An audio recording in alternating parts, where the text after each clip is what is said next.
Now that we've seen how to assemble programs, we're ready to discuss the format of LC3 object files, how we link multiple of those together to form an executable program, and then how we load that program into memory in order to run it.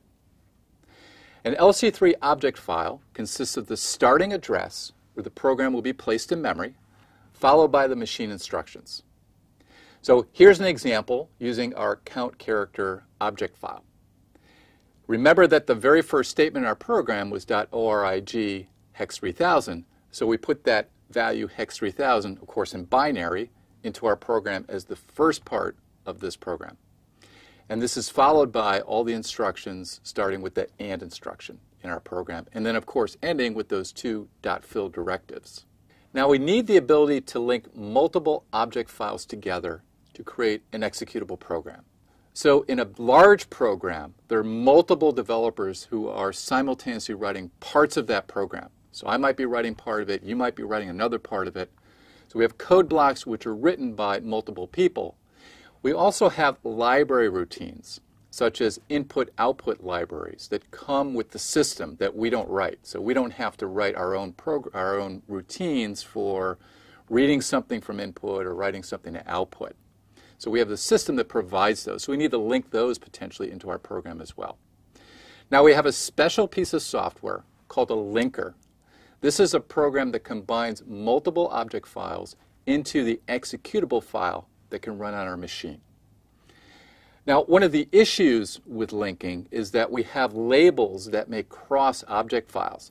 So I may have part of my program use something in your program that has to jump to a part of your program.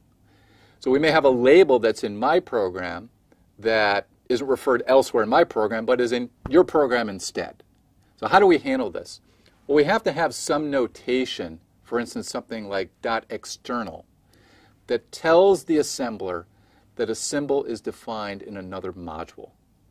And the linker will search the symbol tables of other modules to resolve these symbols and to create the proper offsets when it brings all of these different programs together, or all of these different object files together. Now, once we've created this executable program and stored it in your permanent storage, such as the flash memory on your smartphone, we need a way to load that into memory so that it can run on the processor. So if you start texting, for instance, then your texting program needs to get loaded from your flash memory in your smartphone into the memory that we've been talking about in this course, where we read instructions and where we deal with data. So there's a special part of the operating system, another piece of software, which is called the loader.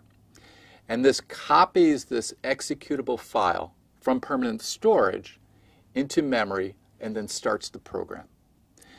Now, the program may not go exactly where you say to put it.